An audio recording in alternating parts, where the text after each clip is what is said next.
Hey guys, welcome to this brand new episode of Google Drive APIs with a Spring Boot.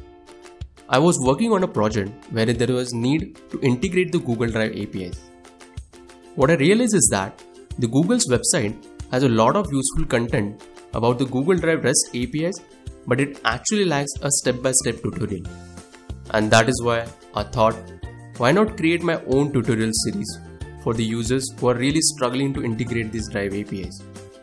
We are going to look at how to integrate this REST APIs with the application using the multiple approaches that are available. So how do we begin? The very first step is that you should be creating your own account in developers.google.com, wherein you will be able to access the utilities or the features to create the new project. This leads us to a second step, wherein we have to choose the option in order to authenticate the users. You need to understand that Google Drive integration requires an explicit consent from the user. Or you can also make use of the service account. So that's a different approach. In our tutorial, we are going to explore both of them. So make sure that you identify the appropriate authentication mechanism in order to invoke the APIs.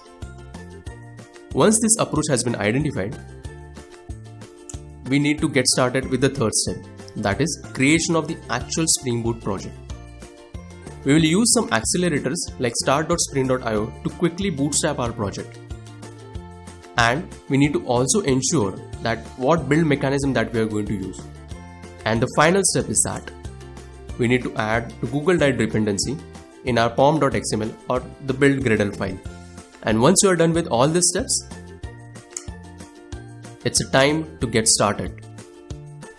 In the next video, we are actually going to log into the Google console and create our own project. So I suggest you quickly go to my second video and have a look at it. Thank you.